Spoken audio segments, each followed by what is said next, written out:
할렐루야, 성도 여러분 반갑습니다. 오늘 이 시간에 우리에게 허락하신 하나님의 말씀은 구약성경 예레미야 16장 1절에서 13절입니다. 구약성경 예레미야 16장 1절에서 13절입니다. 함께 합독하시겠습니다. 여호와의 말씀이 또 내게 임하여 이르시되 너는 이 땅에서 아내를 맞이하지 말며 자녀를 두지 말지니라. 이곳에서 낳은 자녀와 이 땅에서 그들을 해산한 어머니와 그들을 낳은 아버지에 대하여 여호와께서 이와 같이 말씀하시오니 그들은 독한 병으로 죽어도 아무도 슬퍼하지 않을 것이며 묻어주지 않아 지면의 분토와 같을 것이며 칼과 기근에 망하고 그 시체는 공중의 새와 땅의 짐승의 밥이 되리라. 여호와께서 이와 같이 말씀하시되 초상집에 들어가지 말라. 가서 통곡하지 말며 그들을 위하여 애곡하지 말라. 내가 이 백성에게서 나의 평강을 빼앗으며 인자와 사랑을 제함이라. 여호와의 말씀이니라. 큰 자든지 작은 자든지 이 땅에서 죽으리니 그들이 매장되지 못할 것이며 그들을 위하여 애곡하는 자도 없겠고 자기 몸을 베거나 머리털을 미는 자도 없을 것이며 그 죽은 자로 말미암아 슬퍼하는 자와 떡을 떼며 위로하는 자가 없을 것이며 그들의 아버지나 어머니의 상사를 위하여 위로의 잔을 그들에게 마시게 할 자가 없으리라. 너는 잔치집에 들어가서 그들과 함께 앉아 먹거나 마시지 말라. 만군의 여호와 이스라엘의 하나님께서 이와 같이 말씀하시니라. 보라, 기뻐하는 소리와 즐거워하는 소리와 신랑의 소리와 신부의 소리를 내가 내 목전 내 시대에 이곳에서 끊어지게 하리라. 내가 이 모든 말로 백성에게 말할 때에 그들이 내게 묻기를 여호와께서 우리에게 이 모든 큰 재앙을 선포하심은 어찌 됨이며 우리의 죄악은 무엇이며 우리가 우리 하나님 여호와께 범한 죄는 무엇이냐 하거든. 너는 그들에게 대답하기를 여호와께서 말씀하시되 너희 조상들이 나를 버리고 다른 신들을 따라서 그들을 섬기며 그들에게 절하고 나를 버려 내 율법을 지키지 아니하였음이니라. 너희가 너희 조상들보다 더욱 악을 행하였도다. 보라, 너희가 각기 악한 마음의 안악함을 따라 행하고 나에게 순종하지 아니하였으므로 내가 너희를 이 땅에서 쫓아내어 너희와 너희 조상들이 알지 못하던 땅에 이르게 할 것이라. 너희가 거기서 주의하러 다른 신들을 섬기리니 이는 내가 너희에게 은혜를 베풀지 아니함이라 하셨다 하라. 아멘. 오늘 본문 말씀 16장 1절에서 13절 말씀을 살펴보면요. 첫째로 은혜를 거두신 곳에는 기쁨이 사라진다입니다. 2절에 이렇게 말씀하시죠. 너는 이 땅에서 아내를 취하지 말라고 말씀하십니다. 즉 애언에 계시는 직접적인 설교나 상징적인 그 행위에 의해서 전달되기도 하지만 때로는 한 선지자의 생애나 또는 그의 가족 생활을 통해 전달되기도 하였습니다. 이사야 가족사나 또한 에스겔 아내의 죽음이나 호세아의 불행한 결혼 등 다 후자에 속합니다. 직접 하나님께서 말씀하신 것이죠. 그리고 결혼하지 말라는 예레미야에 대한 하나님의 부르심 역시 후자의 경우를 통한 말씀 선포의 본보기 중에 하나라고 할 수가 있습니다. 따라서 독신을 명하는 본문의 상황은 즉 예레미야에게 결혼하지 말라고 말씀하신 이 본문의 상황은 이제 유다의 종말이 가까웠으니 그 가까웠음을 보여주시는 이제 강력한 징조라고 할 수가 있습니다. 수많은 백성들이 얼마 지나지 않아 이 땅에서 죽거나 사로잡혀감으로 이제 생이별을 당해야 하므로 자식과 아내를 둔 자들보다는 차라리 결혼하지 않고 없는 것이 더 나을 상황이 되기 때문에 하나님께서는 예레미야 선지자에게 이렇게 말씀하십니다. 또한 3절에서 4절 말씀을 한번 읽어드리겠습니다. 이곳에서 낳은 자녀와 이 땅에서 그들을 해산하는 어머니와 그들을 낳은 아버지에 대하여 여호와께서 이같이 말씀하시오니 그들은 독한 병으로 죽어도 아무도 슬퍼하지 않을 것이며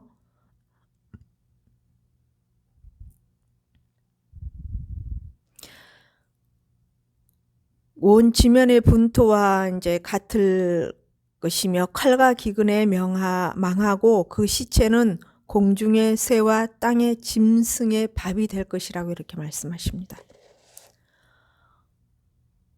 오늘 이 4절에서 독한 병으로 죽고 또한 매장함도 당하지 못하고 이런 상황이 될 것이라는 것입니다.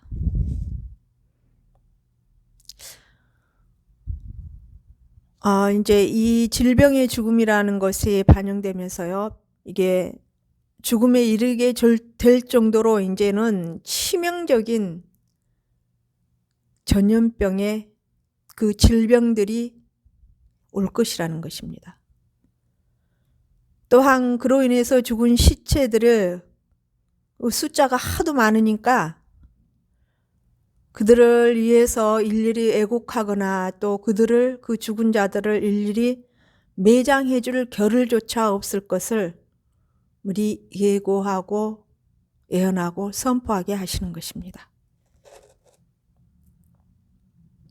그러나 5절에 또 말씀하십니다.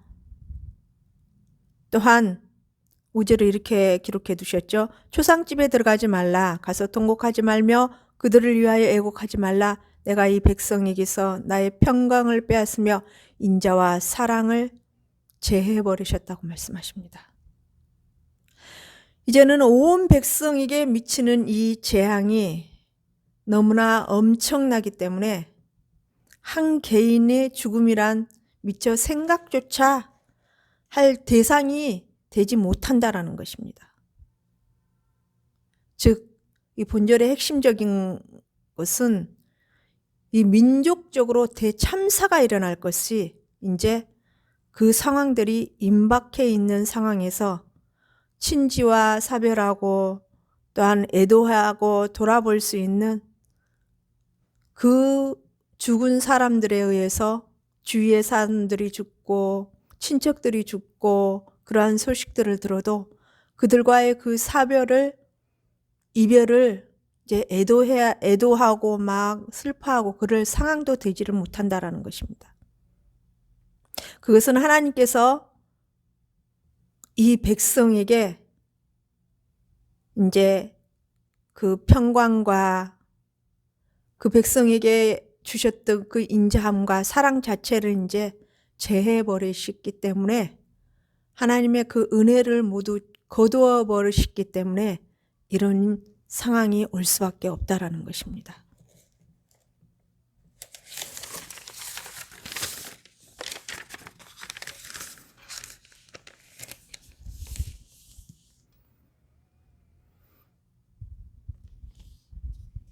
그러나 본절에서 정말 평강, 샬롬, 그 인자함, 헤세드, 그 사랑에 있어서 하나님의 그 백성에 대한 정말 깊은 사랑이 포함되어 있는 그 단어들입니다.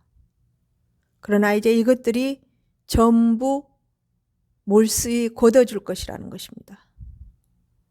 이제 남은 것은 앞으로 다가올 재앙뿐이라는 것입니다.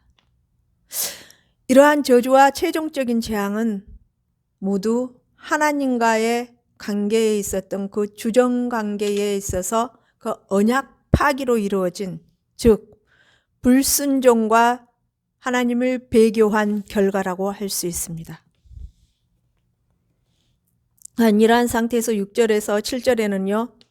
죽은 자들로 말미암아 그 누구도 슬퍼하지 못할 것들을 하나하나 기록해 두고 있습니다. 6절에는 애곡하는 자도 없겠고 자기 몸을 베거나 머리털을 미는 자도 없을 것이며, 즉 장례의식에 있어서 관련된 여러 가지 항목들이 언급되고 있습니다. 그 중에는 이교도에서 행한 일들, 그 연관성 때문에 이스라엘 내에서는 금지되었던 것들도 내용이 기록되어 있습니다. 레위기의 19장과 28장, 신명기 14장 등의 이러한 일들이 특히 자기 몸을 베거나 또는 유다 백성에게 내에 이제 그 만연해 있었던 이교적 간습에 대한 언급으로 기록했던 것들을 이들에게도 행하지 말라라는 그런 말씀의 선포를 주십니다. 이러한 간습은 슬픔의 표현이 있을 뿐만 아니라 죽은 자를 달래주는 의식이라고 생각되었던 것들입니다. 그들의 세계에 있어서 사별한 자들, 즉 죽은 자들을 향한 그들이 보여줄 수 있는 슬픔의 하나의 표시였던 걸로 보입니다.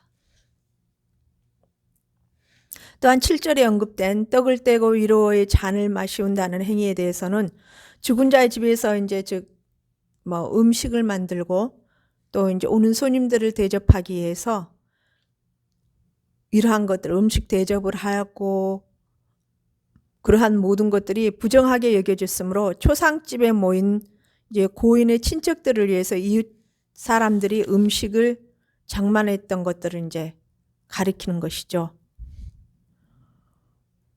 이렇게 모든 그 죽은 자들에 관한 그 애도에 대한 그런 행동들도 하지 말라는 것입니다. 그것들을 취할 행동들을 할 시간이 미처 없다라는 것입니다. 그런 상황이 되기도 전에 이미 이제 바벨론 그 갈대아 군인들에 의해서 다 포로로 끌려갈 수밖에 없는 상황에 이른다라는 것입니다. 또한 8절에서 9절에는요. 유다에는 기쁨 자체가 이제 없을 것을 선포하십니다. 잔치집에 들어가서 마시지 말고 먹지 말라고 이렇게. 이 내용은 앞에 상가와는 이제 또한 대조적으로 말씀을 또 전하시죠. 기뻐하는 소리와 신랑의 소리와 신부의 소리라는 이 내용을 고려해 보면요. 신랑과 신부가 나오는 내용으로 봐서는 결혼을 축하하는 그 연회자석 따위의 흥겨운 잔치를 가리키는 것으로 보입니다. 또한 9절은 짧은 이 주제들로 연결되어 있는 좀 2절에서 8절의 내용에 있어서 이제 요약하고 있는, 즉 이건 민족적 파멸에 대한 신탁으로서 이 말씀은 예레미야의 사사로운 결혼 금지 명령에 대한 메아리로서 모든 결혼식이 완전히 없어져 버릴 것임을 언급할 수 있다라고도 봐야 될 것입니다. 둘째로 백성의 이 모든 일이 일어나는 것에 대해서, 이 재앙들이 일어나는 것에 대해서 백성들의 질문과 10절에서 이제 13절에까지는 하나님의 응답, 답이 기록되어 있는 내용이죠. 10절에는 일어나는 상황들을 두고 백성들이 왜 이러한 일이 일어나는지에 대해서 질문을 합니다. 한번 읽어드리겠습니다. 내가 이 모든 말로 백성에게 말할 때에 그들이 내게 묻기를 여호와께서 우리에게 이 모든 재앙을 선포하심은 어찌 됨이며 우리의 죄악은 무엇이며 우리가 우리 하나님 여호와께 범한 죄는 무엇이냐 하거든.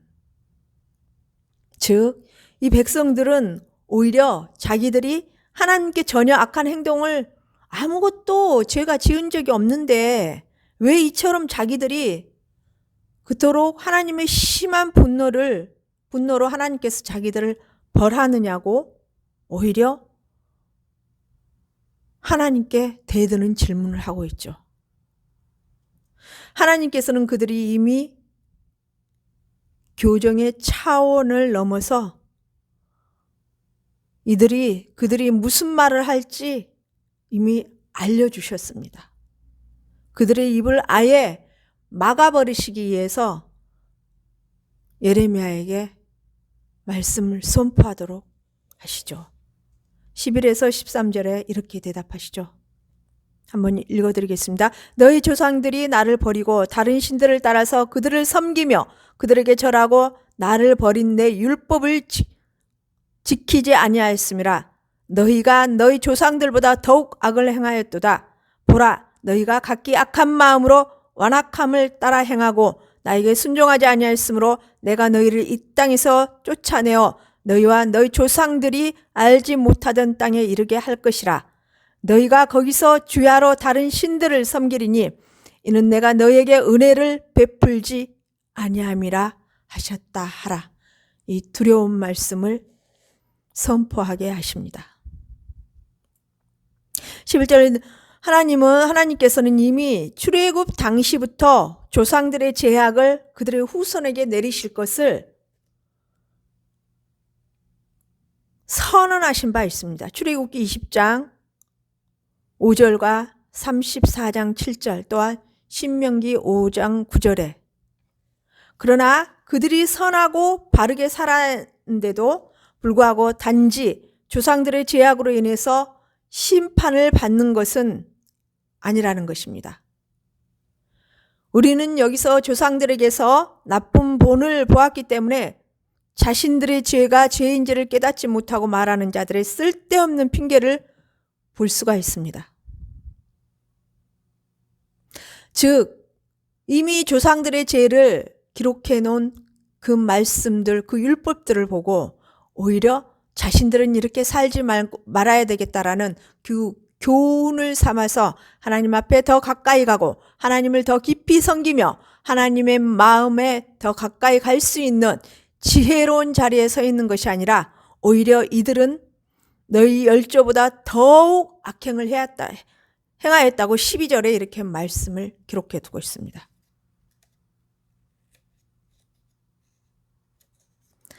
즉 조상들이 이교도를 섬기고 하나님 앞에 배교하고 순종하지 않았던 조상들의 그 죄들을 이들이 보고 답습하지 않았다면 하나님은 이렇게까지 이러한 재앙을 내리시지 않을 수도 있습니다. 그러나 이제는 그들은 더 큰 조상들보다 오히려 더 큰 제약을 성전 안에까지 제약들을 들고 와서 배교 행위를 하고 하나님의 마음을 아프게 하고 하나님을 배교하는 행위와 죄로 불순종으로 말미암아 하나님께서 인내하고 기다리고 있던 그 모든 것들, 그들이 돌아오기만을 바라시는 그 모든 것들에 있어서 이들은 아예 하나님께서 기대하신 그 모든 것들을 저버린 상태가 되었기 때문에 더 이상의 이제 기회가 없다라는 것입니다. 이들은 이제는 다른 곳에 가서 하나님 아닌, 즉 바벨론으로 끌려가서 하나님 아닌 다른 신들을 섬기게 될 것이라는 것입니다. 참된 신 하나님보다 그들이 발견하고 만들어내는 우상들을 더욱 좋아했었습니다. 이들은. 즉 이 유다 민족들은 조상들에게 알려지지 않았던 땅으로 추방되기 되어 이제 거기서 마음껏 더럽고 타락한 예배를 드리도록 허용될 것이라는 것입니다. 그러나 그것은 살아계신 참된 하나님과 참된 종교를 부인하는 것이기 때문에 그들에게는 참으로 고통스러운 결과만 야기될 뿐일 것입니다. 더구나 그들은 유다 땅에서 같은 자유로운 상태에서가 아니라 지긋지긋한 노예 생활 가운데서 우상 숭배를 하게 될 것임을 말하는 것입니다. 참 자유는 오직 하나님 안에 있으며 말씀에 바탕을 두고 있습니다. 하나님을 떠나 사악한 우상을 섬기는 것은 노예 상태와 속박을 자초한 것이 되고 말 것입니다. 진리 안에 참 자유가 있다 했습니다.